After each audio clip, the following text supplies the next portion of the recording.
Apa itu kolbu? Alam ya'nil ladzina amanu an takhsha'a qulubuhum lidzikrillah. Tempatnya zikir kepada Allah, tempatnya kebenaran. Wa ma nazala minal haq, bersemayamnya kebenaran di dalam kolbu kita. Dan hakul haqaiq huwa Allah, hak yang paling hak adalah Allah. Jadi secara kias, secara metafor, Allah bertempat dalam hati manusia. Ini metafor, bukan tempat.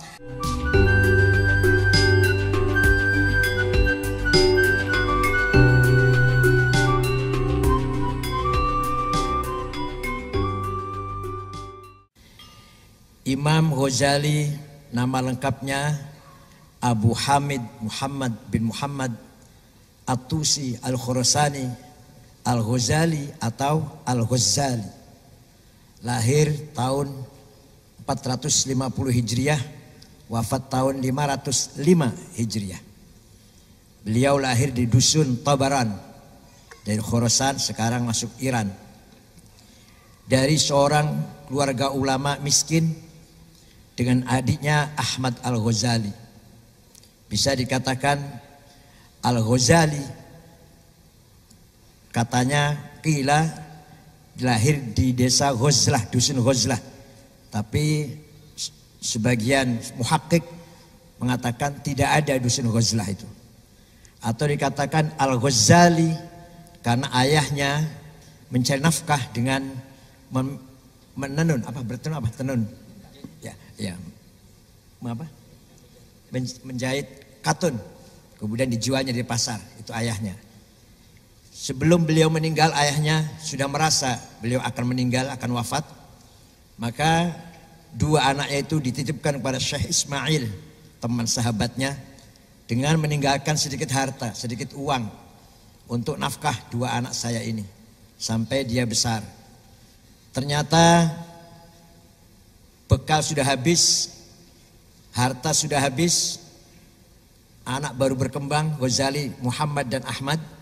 Maka oleh Syekh Ismail diberi nasihat agar kamu lebih baik masuk ke Madrasah An-Nizamiyah. Di sana ada scholarship, semua ada, makan, semua kebutuhan ada di sana. Ghazali berdua kakak beradik mendengar nasihat dari ayah angkatnya itu, berdua masuk An-Nizamiyah.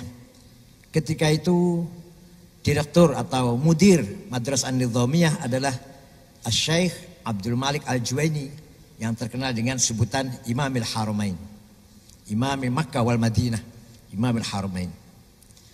Ringkas cerita, tidak lama Al-Ghazali cemerlang, alim, dzu mantiqin fasih, balaghah wal bayan. Kalau bicara menarik, hujahnya kuat, ilmunya dalam. Mulailah beliau menulis kitab ilmu ushul fiqh Al-Manhul. Imam Haramain, gurunya, ustadznya, syekhnya terkejut. Dafantani wa ana hayy. Kamu telah membunuh saya, aku masih hidup ini. Jangan kamu bunuh dulu. Artinya kamu telah melebihi saya kemasyhurannya. Saya masih hidup, kamu sudah terburu-buru membunuh saya. Dafantani wa ana hayy. Ringkas cerita, beliau mulai menulis sejak kecil dalam bidang akhlak, Bidayatul Hidayah, Mizanul Amal, bidang mantik, Mahaqqun Nazar, Al-Manhul, Mahaqqun Nazar, Al-Qiyas, Al-Qistasul Mustaqim, Mi'yarul Ilm, di bidang fikih, Al-Wajiz, Al-Wasit, Al-Basit, Ushul Fiqh, Al-Mustasfa, Al-Manhul, Al-Qiyas, di bidang filsafat, Maqasidul Falasifah, ilmu jiwa, ilmu psikologi, Ma'arjul Qudus fi Madarajin Nafas. Puncaknya tasawuf adalah Ihya Ulumuddin dan yang lain-lain, Mishkatul Anwar, Al-Maddun Ghairi Ahli, Al-Maddun Li Ahli, Al-Hikmah fi Makhluqatillah, Sirrul Alamin, Kashful Ad-Durrul Fakhirah fi Kashfu Ulumil Akhirah, dan banyak sekali buku-bukunya, lebih dari 200. Maka beliau mendapatkan panggilan laqab Hujjatul Islam, Muftil Ummah, Mahajjatullah, Failasufil Sufi Al-Azim Al-Kabir.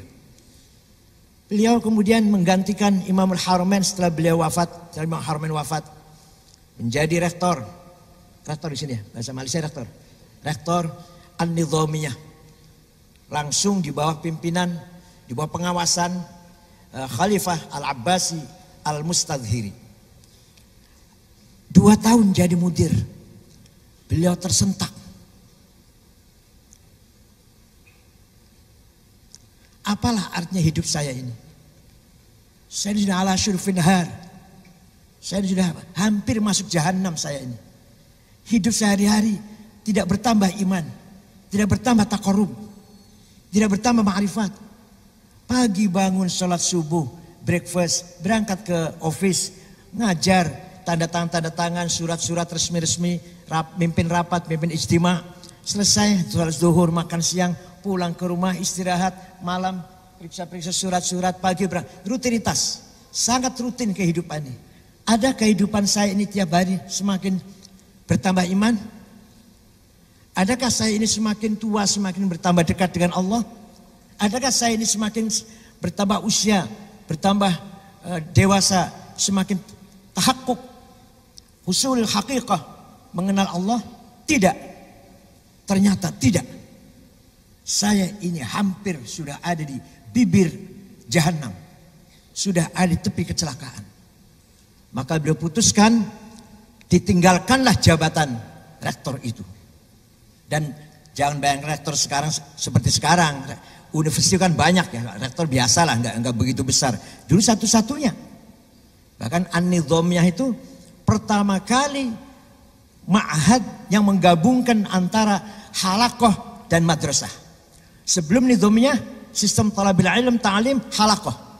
Mubasyarah, direct halaqah. Madrasah Nidhamiyah itulah yang menggabungkan antara sistem halaqah dan kelas. Sistem apa? Kelas ya, madrasah. Ya. Beliau bohong. Permisi kepada Khalifah Al-Mustadhiri, saya hendak haji. Sebab kalau dia berkata saya hendak musafir, dilarang pasti. Pasti tidak boleh. Tapi karena beliau mengatakan saya hendak pergi haji, mau tidak mau boleh. Mau tidak mau boleh. Nah, beliau berangkat memang pergi haji, tapi tidak hanya pergi haji. Beliau mengembara 11 tahun, pergi ke Suriah, Palestina, Mesir, Mekah, Madinah. Memang pergi haji ya.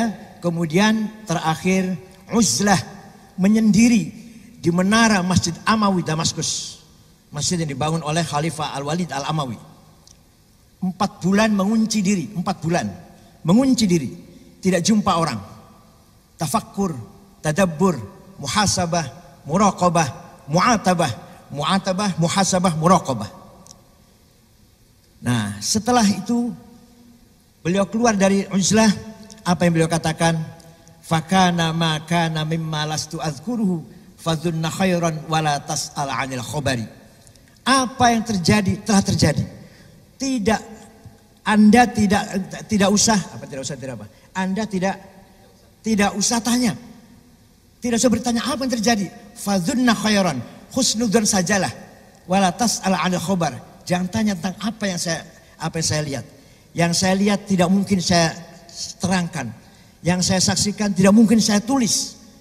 Yang saya nikmati, yang saya rasakan tidak mungkin saya terangkan begitu saja. Ada ilmu tajribah walaysa bil maqal. Ini ilmu experience, bukan ilmu maqal, bukan. Mohon maaf. Ismahuli. Beliau mencontohkan dalam kitab Ayyuhal Walad seperti nikmatnya jima. Seperti nikmatnya ML. Tidak bisa diterangkan, tidak bisa ditulis, tapi dirasakan. Itu nikmatnya ma'rifatullah. Nikmatnya ma'rifatullah ma la 'ainun ra'at wala udhunun sami'at wala khatar bi bali bashar. Mata melihat tidak mungkin digambarkan apa yang dilihat oleh mata. Telinga mendengar tidak mungkin ditulis, dijelaskan apa yang saya dengar. Dan apa yang telah saya rasakan dalam hati saya tidak mungkin saya jelaskan. Tidak mungkin saya tulis dalam kitab ini. Dalam kitab ini dikatakan begitu. Itu ringkas cerita begitulah. Beliau akhirnya kembali ke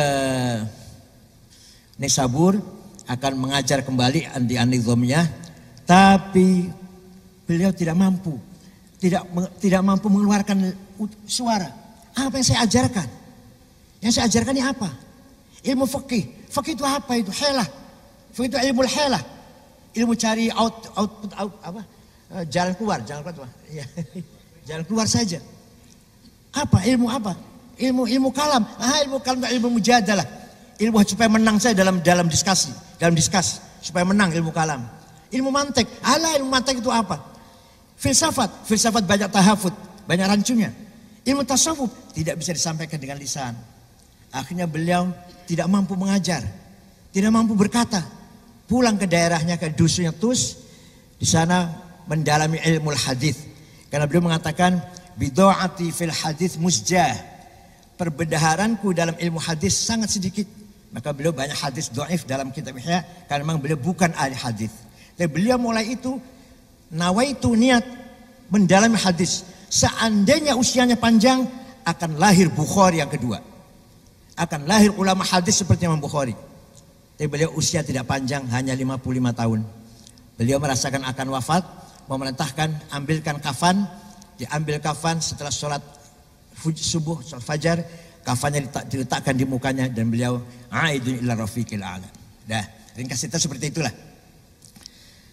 Apa kelebihan Imam Ghazali yang sangat-sangat berpengaruh dalam pemikiran tamadun di masyarakat Islam Nusantara, Malaysia, Brunei, Indonesia.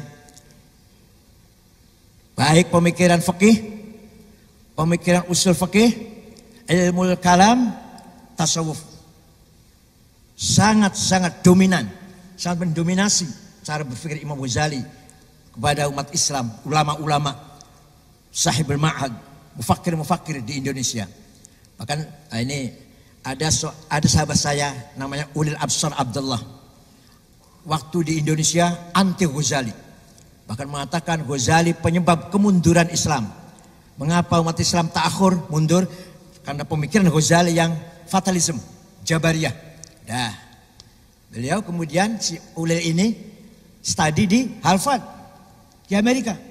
Di sana ternyata Ihya didalami, dikaji di sana. Pulang dari Amerika sekarang baca Ihya sekarang. Sekarang mengkaji Ihya di Indonesia sekarang. Dan yang anti Ghazali sekarang sangat fanatik Ghazali. Imam Ghazali orang yang sangat berani kontroversi. Pertama, ketika Imam Ibnu Salah dan An-Nawawi mengharamkan ilmu mantik, Imam Ghazali mengatakan wajib memahami ilmu mantik. Barang siapa tidak paham ilmu mantik, la thiqata bi ilmih. Tidak bisa dipercaya ilmunya. Ilmu mantik, muqaddimah sughra, muqaddimah kubra, tasawur, tasdiq, qaul syarih harus dipahami oleh mufakir muslim. Tidak mungkin berpikir yang objektif kalau tidak paham ilmu mantik.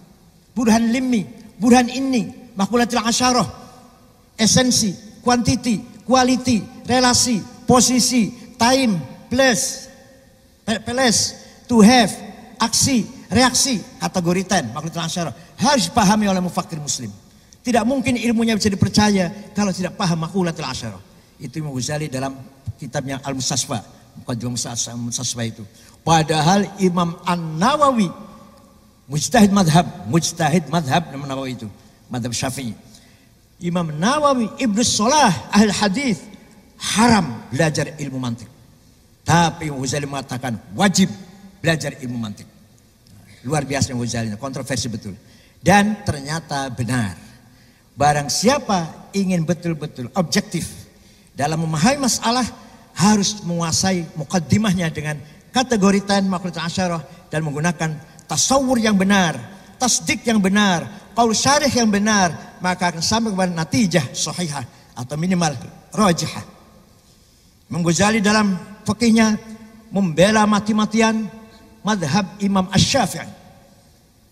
Imam Syafi'i yang menurut Imam Ghazali madhab yang paling muwafaq karena betul-betul wasatiyah. Tidak terlalu akliyah, tidak terlalu nasiyah. Menggabungkan, mentaufikkan, menharmoniskan antara nusus, Quran dan hadis dan akal. Quran ada ayat muhkamah, mutasyabihah, mutlaqah, muqayyadah, ammah, khassah, haqiqi, majazi, nasikhah, mansukhah. Hadis ada mutawatir, masyhur, aziz, ahad, itu nas. Tidak cukup dengan Quran hadis, harus dengan akal. Akal ada dua. Akal kolektif, ijma, konsensus, qauli dan sukuti. Qiyas, analogi individualistik, akal individual ada 9. Aulawi, burhani, mantiki, jadali, istiqra'i, tamthili, khitabi, syi'ri, iqna'i. Imam Ghazali dalam membela mazhab Imam Syafi'i. Mazhab yang didirikan oleh Imam Abu Abdullah Muhammad bin Idris bin Uthman bin Abbas bin Syafi' bin Musayyab bin Ubaid bin Abdul Yazid bin Abdul Muttalib. Lahir tahun 150 di Gaza, Palestina, wafat tahun 204 di Fustat, Kairo, Mesir. Imam Ghazali dalam membela mazhab Syafi'i menulis kitab Al-Wajiz satu mujallad. Kemudian kurang luas. Menulis lagi Al-Wasit 2 atau 3. Yang matba'ah qadimah 2, matba'ah jadidah 3, Al-Wasit. Kemudian menulis lagi Al-Wajiz 5 mujallad. Beliau baru puas dalam rangka membela mazhab Asy-Syafi'i. Dan ternyata mazhab Syafi'i mazhab yang paling banyak diikuti oleh masyarakat Islam Nusantara, Malaysia, Brunei, Indonesia, Filipina Selatan, Fatani, di bawah para ulama-ulama berdasarkan bukunya Imam Ghazali dan bukunya imam-imam yang lain. Sampai sekarang durus fiqhiyah fil ma'ad Indonesia kullaha ala madhab Imam Syafi'i, kullaha. Terutama ditulis oleh Syekh Nawawi Al-Bantani, Safinatun Najah, Sulamit Taufik, Sulamil Munawwarah dan seterusnya. Fathul Qarib, Fathul Mu'in, Syekh Muhammad Zainuddin Al-Malibari, Fathul Wahab, Abu Zaid Al-Ansari dan lain-lain. Itulah kutubul Syafi'i yang berlaku di ma'ahid Islamiyah di Indonesia. Sama dengan Malaysia, insyaallah sama. Yang kedua, dalam bidang ilmu kalam, Imam Ghazali sangat-sangat membela mazhab Abil Hasan Ali Al-Asy'ari yang wafat tahun 324 Hijriah. Al-Asy'ari mazhab yang berupaya tengah, wasatiyah antara hujjah naqliyah dan hujjah aqliyah. Taufik baina naql wal aql, baina nas wal mantiq. Abul Hasan Asy'ari, beliau murid daripada Imam Abu Ali Al-Jubai Al-Mu'tazili. Abu Ali murid dari Abu Hashim Al-Jubai. Abu Hashim murid dari Abu Huzail Al-Allaf. Al-Allaf murid dari Ibrahim An-Nazzam. An-Nazzam murid dari Amr bin Ubaid. Amr bin Ubaid murid Wasil bin Atha. Wasil bin Atha murid Abu Hashim bin Muhammad Ali. Sayyidina Ali dari istri kedua Khawlah binti Ja'far dari kabilah Al-Hanafiyah. Maka disebut Muhammad Al-Hanafiyah. Membedakan dengan Hasan Husain radhiyallahu anhuma yang putra Fatimah binti Rasulullah SAW. Hasan Husain berpolitik. Kalau Muhammad tidak, ilmu saja, tidak berpolitik, ta'lim saja. Maka murid-muridnya Muhammad bin Ali ini luar biasa. Murid-muridnya, satu, Ma'bad Al-Juhani, pendiri mazhab Qadariyah. Jaham bin Sofwan, pendiri mazhab Jahamiyah. Wasil bin Atha, pendiri mazhab Mu'tazilah. Dan seterusnya. Jadi Muhammad bin Hanafiyah ini alamah muridnya pendiri mazhab, sahibul madhahib. Abil Hasan Asy'ari 40 tahun menjadi Mu'tazilah. 40 tahun sebagai penyebar mazhab Mu'tazilah. Tapi ternyata Mu'tazilah kebablasan. Keterlaluan. Terlalu maju, terlalu loss, lepas, terlalu maju, terlalu aklaniyah, terlalu akal. Hatta Quran harus tunduk dengan akal. Qul a'udzu birabbil falaq min syarrin ma khalaq. Dari kejahatan yang tidak dilakukan, tidak diciptakan oleh Allah. Jadi syarrin ma-nya nafi, ma khalaq. Karena supaya masuk akal seperti mazhabnya bahwa keburukan Allah tidak menciptakan. Itu mazhab Mu'tazilah. Semuanya ditakwil. Semuanya ditakwil. Sama basar, ilmu, hayah, kalam, semua ditakwil semua. Wa ma ya'lamu ta'wilahu illallah wa rasuluna fil alam. Jadi baca ayatnya gitu begitu. Huwallazi anzala 'alaikal kitaba minhu ayatun muhkamatun wa huruf mutasyabihat fa ammal ladzina fi qulubihim zayghun fattabi'una ma tashabaha ibtigha' al-fitnati wa ta'wilihi wa ma ya'lamu ta'wilahu illa Allahu war-rasikhuna fil 'ilm. Itu Mu'tazilah. Kalau ahli sunnah wa ma ya'lamu ta'wilallah war-rasikhuna fil 'ilm yaquluna. Beda dikit ya, beda ya, jauh bedanya. Kalau Mu'tazilah mengatakan takwilnya ayat mutasyabihat bisa dipahami oleh ar-rasikhuna fil ilm, oleh ulama. Kalau Ahlus Sunnah Jamaah yang tahu tentang mutasyabihat hanya Allah. Ar-rasikhuna fil ilm hanya mengatakan yaquluna amanna bih kullu min 'indi rabbina wa ma yadhakkaru illa ulul albab. Ini beda antara Mu'tazilah dan Ahlus Sunnah. Walhasil ringkas cerita, sering perdebatan antara Asy'ari dan gurunya Abu Ali yang sekaligus juga ayah tirinya. Abu Ali itu gurunya dan ayah tirinya, suami ibunya, sering sekali berdebat dan Mu'tazilah ternyata kalah, sering berdebat dengan Abu Hasan Asy'ari. Maka Abu Hasan Asy'ari istikharah, jumpa Rasulullah sampai 3 kali. Kata Rasulullah, keluarlah dari Mu'tazilah dan sebarkan madhabmu sendiri. Maka Abu Hasan Asy'ari mendirikan madhab ahli sunnah. Belum ada kata wal jamaah. Wal jamaah nanti ditambahi oleh Imam Abdullah As-Sanusi dalam kitab Al-Aqidatul Kubra, baru ada istilah wal jamaah. Waktu Imam Asy'ari baru ahlus sunnah. Dah. Apa itu mazhab ahlus sunnah? Ringkas cerita, ringkas saja nih. Kalau tidak ringkas 2 tahun ini, 2 tahun. Menurut Mu'tazilah, Allah tidak punya sifat. Karena kalau Allah punya sifat, sifatnya Allah itu qadim apa hadis, azali apa baru. Kalau dikatakan hadis, Allah tidak mungkin zatnya qadim, sifatnya hadis. Tidak mungkin. Kalau sifatnya qadim, la ta'addadatil qudama. Qadim banyak sekali. Zatnya Allah dan sifatnya 7, 8 qadim. Orang Kristen saja yang mengatakan qadim 3 kafir. Lebih-lebih kalau mengatakan qadim itu 8. Zatnya Allah qadim, sifatnya 7 qadim, 8 qadim. Kristen saja yang mengatakan cuma 3 qadim. Laqad kafarallahu qalu inna thalithu thalatha. Kafir mengatakan qadim itu 3, lebih-lebih kalau mengatakan 8 qadim. Maka menurut Mu'tazilah Allah tidak punya sifat. Sifatnya adalah zatnya itu sendiri. Allah alimun bi'ilmih huwa dzatuh. Allah qadirun biqudratin hiya dzatuh. Allah mutakallimun bikalamin huwa dzatuh. Atau sifatnya sifat sulub, sifat negatif. Allah alimun ay laisa bijahil.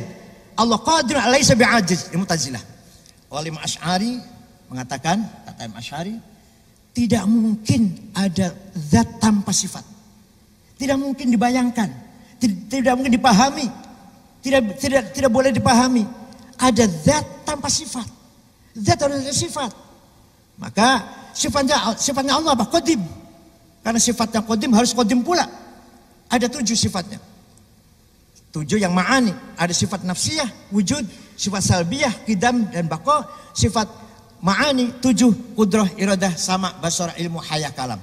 Dah. Sekarang sifat wujud. Sifat wujud itu di Quran tidak ada. Silahkan bawa baca Quran. Tidak ada Quran yang secara sharih, eksplisit bunyi innallaha wujud. Ada tidak? Ada tidak itu? Tidak ada. Tapi Imam Asy'ari mengatakan, berpendapat sifat Allah nomor 1, first number, sifat wujud. Kenapa? Karena sesungguhnya kita ini, alam ini, langit, bumi, laut, gunung, kita manusia, binatang-binatang, sesungguhnya tidak ada.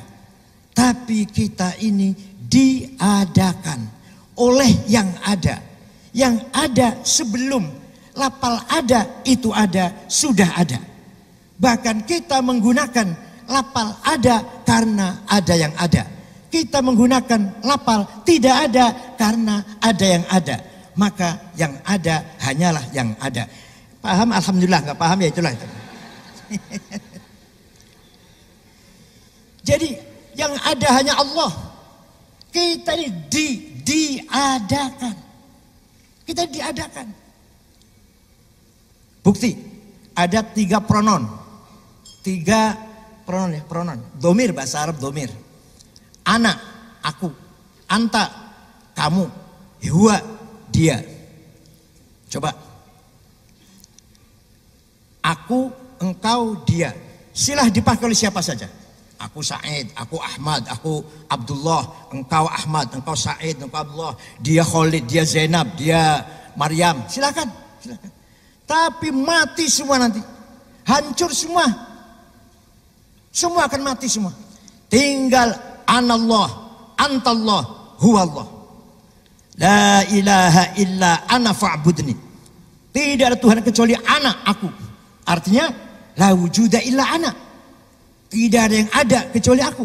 Artinya la ana illa ana. Tidak ada aku kecuali aku. Paham ibu ya? Paham ibu ya? Paham ya? Engkau Abdullah, engkau Khalid, engkau Ahmad, engkau Hasan, mati semua. Engkau Zainab, engkau Maryam, engkau mati semua. Tinggal engkau Allah yang tidak mati. La ilaha illa anta subhanaka inni kuntu minadh dhalimin. Artinya la wujuda illa anta. Artinya la anta illa anta. Tidak engkau kecuali engkau. Engkau Ahmad, engkau Hasan, engkau Khalid, sudah tidak ada. Tinggal engkau Allah yang ada. Yang terakhir,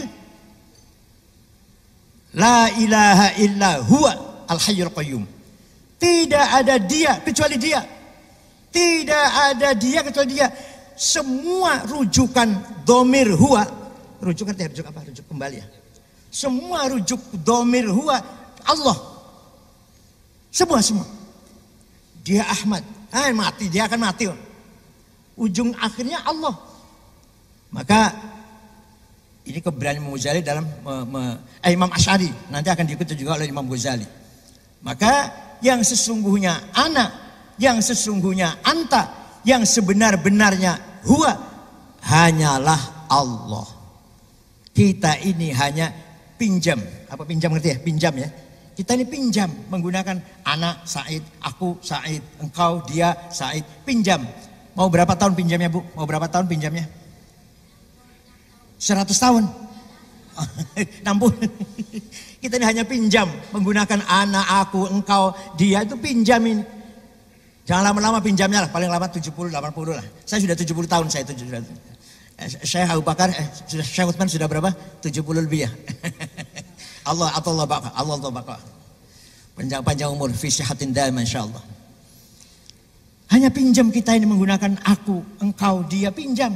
Hakikatnya anak Allah, hakikatnya dia Allah, hakikatnya engkau Allah, maka hakikatnya wujud Allah. Maka Imam Asy'ari memutuskan, mengambil keputusan sifat Allah first, nomor 1 adalah sifat wujud. Begitu pula sifat ma'ani. Sifat ma'ani, kudrah, iradah, sama, basar, ilmu, hayah, kalam. Sifat kudrah misalkan, atau sifat ilmu misalkan.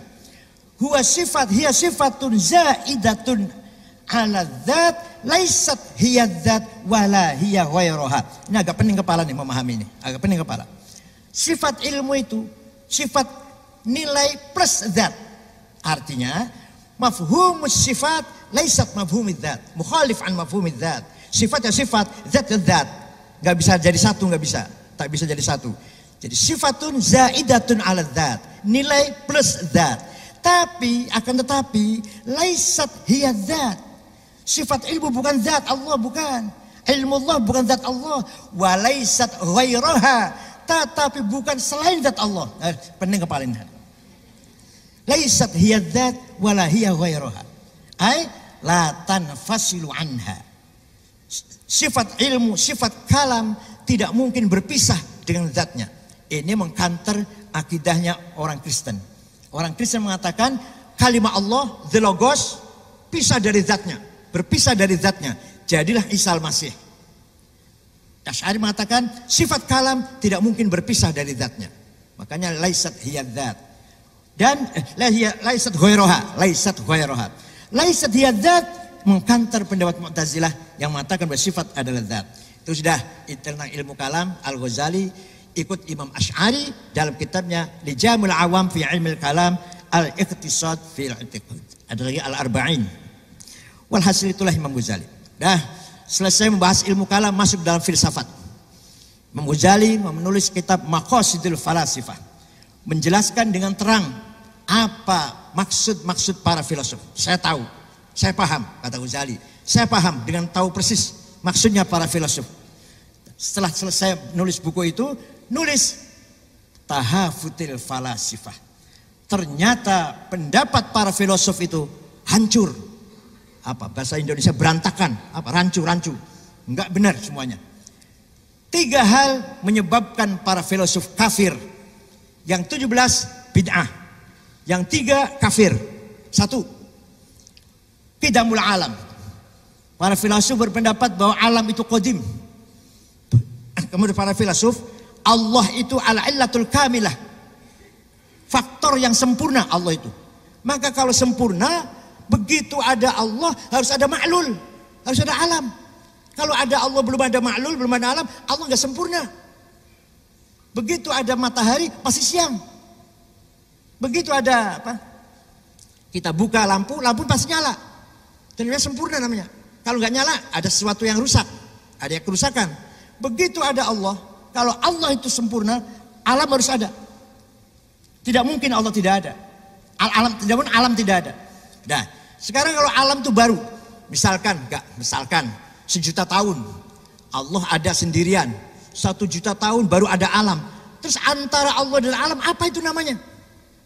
Bukankah itu masih Allah? Kalau masih Allah berarti alam juga. Yang kedua, kenapa pilih waktu tertentu? Kenapa milih menciptakan alam 1.000.000 tahun? Kenapa tidak sebelumnya atau sudahnya? Ada karena faktor? Kalau ada faktor, berarti Allah terpengaruh oleh faktor tersebut. Kalau tidak ada faktor, tidak ada sesuatu yang mendorong Allah menciptakan alam 1.000 tahun, 1.000 tahun, berarti Allah abath. Menciptakan alam berarti abath. Tidak ada gunanya. Apa abath itu apa? Main-main. Gak ada artinya berarti. Ayo, itu kata filosof itu. Imam Asy'ari mengatakan Allah tidak sendirian. Begitu ada Allah ada ta'alluq soluhi. Nanti setelah terjadi namanya ta'alluq tanjizi. Bisa dijawab juga. Ta'alluq soluhi itu Allah apa bukan? Bukan. Berarti ada yang bukan Allah bersama Allah. Walhasil perdebatan antara qidamul alam 2 tahun gak akan selesai nih. Nah, itu para filosof mengatakan alam itu qadim. Oleh Imam Ghazali dikafirkan. Filosof yang berpendapat alam itu qadim kafir. Yang kedua, Allah la ya'lamu juz'iyat, ya'lamul kulliyat faqat. Allah tidak mengerti tentang yang parsial, yang kecil-kecil. Allah tahu tentang sistem global. Apa? Misalkan kertas atau kayu mendekati api terbakar. Itu Allah tahu itu. Kertas mendekati api terbakar. Tapi hari ini ada rumah terbakar, Allah nggak tahu. Allah tidak tahu. Hari ini ada rumah terbakar, Allah tidak tahu. Kenapa tidak tahu? Sebab kalau tahu kemarin tidak terbakar, sekarang terbakar, berarti ilmu Allah terbatas oleh waktu. Kemarin Allah tahu rumah ini tidak terbakar. Sekarang Allah tahu rumah ini terbakar. Oh, jadi ilmunya Allah itu ada kemarin, ada sekarang. Tidak mungkin ilmu Allah itu ada terbatas oleh waktu. Oleh karena itu Allah hanya tahu rumah, kalau ada rumah dibakar api terbakar. Tapi hari ini di jalan misalkan di jalan Soekarno-Hatta misalkan ada rumah terbakar, ada hotel terbakar, Allah tidak tahu. Itu menurut para filosof. Kata Imam Ghazali itu kafir. Innallaha la yakhfa 'alaihi syai'un fil ardi wala fis sama. Huwallazi yusawwirukum fil arhami kaifa yasha. Yang ketiga, ba'tsur ruhani. Nanti di akhirat, di surga atau di neraka, kebangkitan kita itu ruhani, bukan jasmani, bukan fisik, hanya ruhani. Sebab karakter ruhani, karakter jasmani pasti rusak. Tidak mungkin abadal abidin. Kalau hidup di surga itu abadal abidin, pasti bukan materi, pasti ruhani, imateri. Kalau di surga itu selama-lamanya. Kalau jasmani pasti tidak selama-lamanya. Sudah karakternya sudah, tabiatnya sudah seperti itu. Kalau jasmani tidak selama-lamanya. Kalau selama-lamanya pasti bukan jasmani. Maka kehidupan di akhirat nanti bukan kehidupan jasmani fisik, tapi kehidupan rohani. Itu kata Ghazali pendapat seperti ini, kafir. dalam kitab Tahafutil Falasifah. Tapi nanti akan dijawab oleh Ibnu Rushd, Abdul Walid Ibnu Rushd, Tahafutit Tahafut, rancunya pendapat Ghazali dalam kitab Tahafutil Falasifah. Wah, panjang 2 tahun nih kalau baca ini. Nah, yang terakhir tasawuf. Puncaknya kitab tasawuf adalah Ihya Ulumuddin. Tadi sudah disinggung oleh Al-Mukarram Hadratus Syekh Profesor Dr. Utsman Abu Bakar radhiyallahu atau baqa'ah fi izzi. Separuh ihya syariah, separuh akhir hakikat. Hakikat dibagi 2, al-muhlikat, ektas negatif, wal munjiat, ektas positif. Kenapa? Imam Ghazali menggabungkan antara syariat dan hakikat. Sebelum Imam Ghazali, antara ahli syariah fuqaha dengan sufi selalu bertengkar, selalu khilaf. Bahkan sering sekali para sufi dibunuh. Al-Hallaj, Husain Abdul Husain Mansur bin Muhith Al-Hallaj dibunuh pada tahun 309 Hijriah oleh Khalifah Al-Muqtadir Billah dengan tuduhan zindiq. Ghulam Khalil Al-Khalil dibunuh. Dhunnun Al-Misri dipenjara oleh para fuqaha. Para fuqaha lihat syariah zahir, para sufiyah meremehkan itu, meringankan. Apa itu ilmu zahir? Ilmu kulit itu, bukan hakiki. Jadi saling tegang, tidak harmonis. Nah, oleh Imam Ghazali diharmoniskan. Falamma ataha nudiya Musa, inni anallahu fakhla'na 'alaika innaka bil wadil muqaddas tuwa. Nabi Musa dipanggil oleh Allah. Setelah sampai ke Tua, di lembah Tua, Allah berfirman, ikhla'na 'alaik, lepaskan dua sandalmu, 2 sepatumu, susmu itu lepaskan. Kata ahli syariah, ya sepatu ini, sus ini. Kata ahli hakikat, tidak masuk akal. Allah memanggil Nabi Musa jauh-jauh, capek-capek, sampai ke sana hanya perintah lepas sepatu. Aduh, kecil banget perintahnya itu. Jadi apa itu? Oh, 2 sepatu adalah nafsu ghadabiyah dan nafsu syahwatiyah. Kata ahli zahir, nggak ada tuh maknanya lafal nakhlik, maknanya nafsu tuh nggak ada itu. Na'lun itu sandal sepatu, nggak mungkin. Na'lun itu hawa nafsu, nggak mungkin. Imam Ghazali berpendapat dua-duanya. Nabi Musa setelah sampai ke lembah Tua diperintah oleh Allah, sepatu yang dipakai dilepas, hawa nafsu pun dilepas. Seperti kita kalau sholat di masjid ya, sepatu dilepas, dan kalau sudah sholat hawa nafsu dilepas, ghadabiyah syahwatnya dilepas. Tapi setelah sholat sepatu dipakai lagi, nafsu dipakai lagi. Imam Ghazali dalam kitab Ihya panjang lebar berbicara tentang qalbu. Mohon maaf kalau ada beda sedikit dengan Syekh Utsman. Manusia punya kekuatan 3 bagian. Pertama, an-nafsun natiqah, adanya fid dimag, di otak. Nafsu kecerdasan, berpikir. Di dalamnya ratusan ribu elektrik di dalam otak ini, dalam dimag. Maka seorang engineer kalau sedang berpikir, otaknya menyala semua. Hanya otak yang menyala. Seorang engineer. Itu penting. Manusia harus pakai otak. Quran mengatakan, wal ya'lamal ladzina utul ilman haqqu min rabbik. Kebenaran harus dengan ilmu, yaitu harus dengan akliyah. Al-Quran perintah itu. Tapi setelah otak harus juga ada bagian dari manusia namanya an-nafsul hayawaniyah. Adanya di kibdah, liver, di hati. Ya, di hati adanya. Apa di situ adanya? Di situ ada al-quwwah al-mutakhayilah, the power of idea. Yang isinya nafsu ghadabiyah dan nafsu syahwatiyah. Nafsu ghadabiyah kalau diatur dengan baik menjadi himmah. Nafsu syahwatiyah diatur dengan baik menjadi azimah. Himmah dan azimah itulah semangat hidup membangun peradaban tamadun di dunia ini. Harus dengan himmah dan azimah dari nafsu ghadabiyah dan nafsu syahwatiyah. Cita-cita, hasrat, kehendak, kemauan, senang, kecewa, berhasil, sukses, gembira, sedih, takut, berani, semua ada di quwwah mutakhayilah. Himmah dan azimah.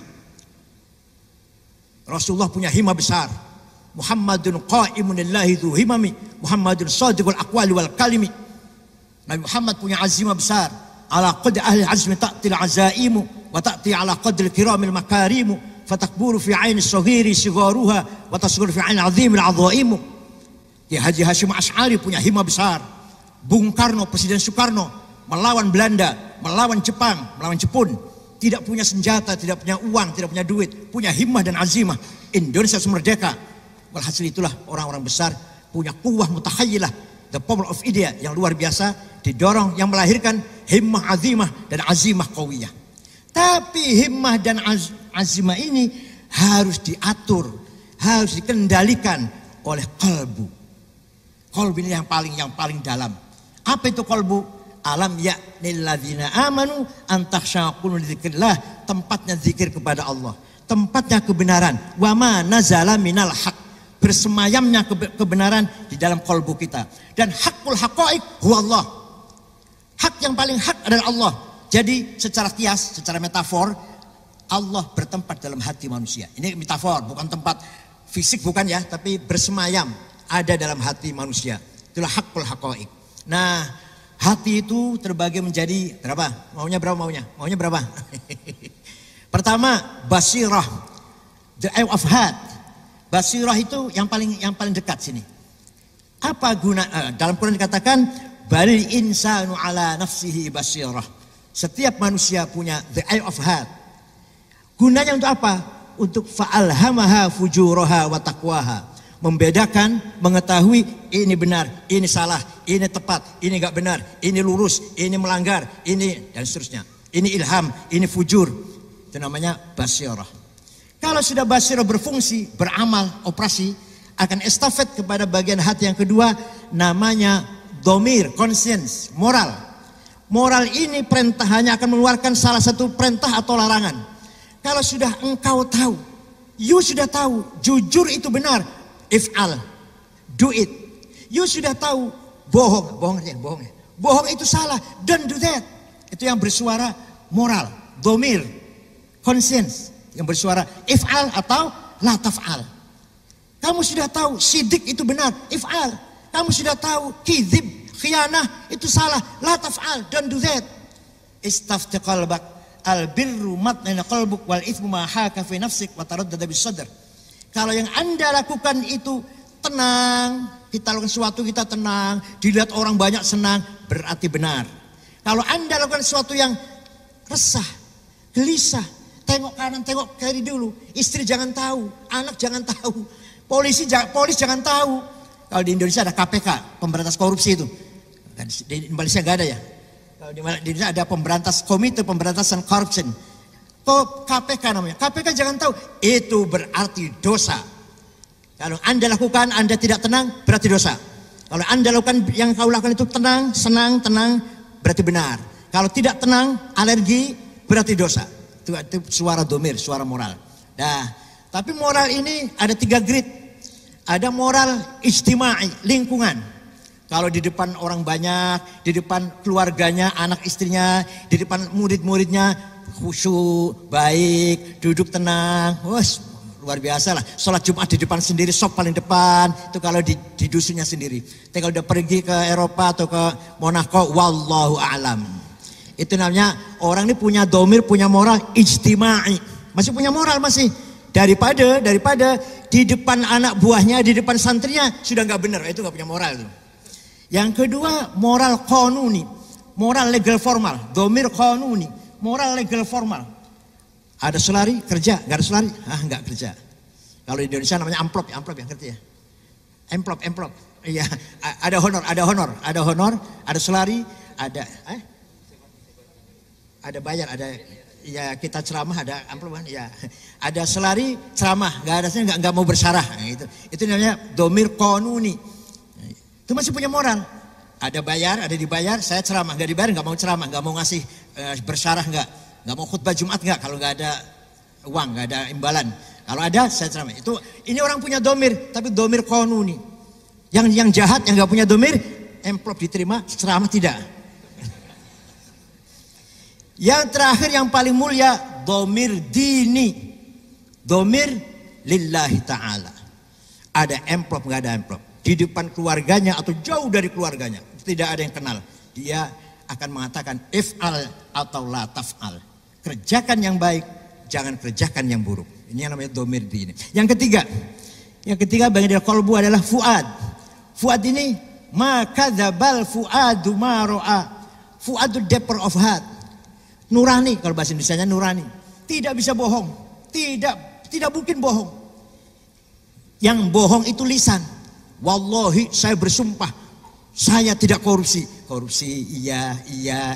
Begitu enggak, Bu? Ibu begitu enggak? Mak, begitu enggak? Saya tidak mencuri. Iya mencuri saya.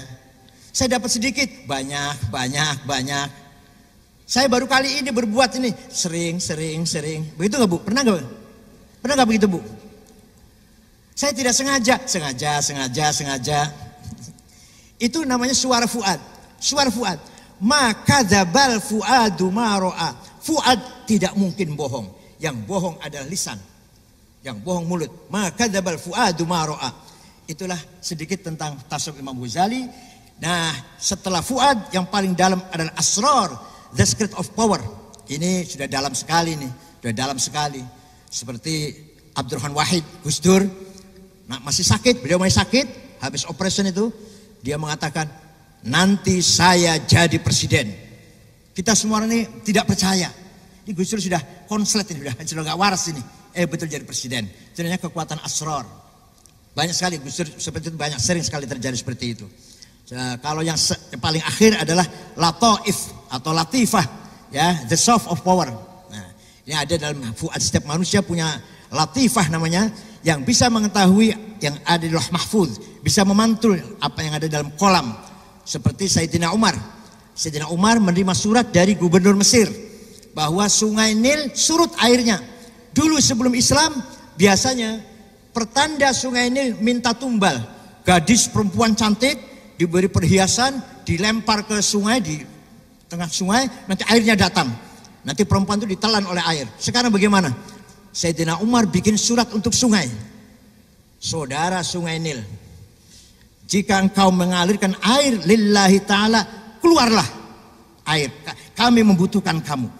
Tapi jika engkau mengalirkan air karena ingin perempuan cantik, tidak usah mengalir. Kami gak butuh air kamu. Ini dilempar ke sana ya, ke sungai ya. Dibawa ke Mesir suratnya Sayyidina Umar itu. Dilempar ke sungai, keluar airnya sampai sekarang. Tidak pernah surut air sungai Nil. Ini namanya kekuatan lataif atau latifah. Mudah-mudahan diantara kita ada yang punya latifah yang sangat tahir. Ya, insyaallah akan menjadi ma'rifat. Itulah tempatnya wusul ila ma'rifah. Lah sedikit ibadah manusia. Ibadah kita ini pertama ta'abbud, ingin pahala, ingin surga. Takut neraka, ta'abbud. Yang kedua, taqarrub, mendekatkan diri pada Allah. Yang ketiga, tahakkuk, talabul haqiqah. Bukan ingin surga, bukan ingin takut neraka, bukan ingin dekat dengan Allah, tidak.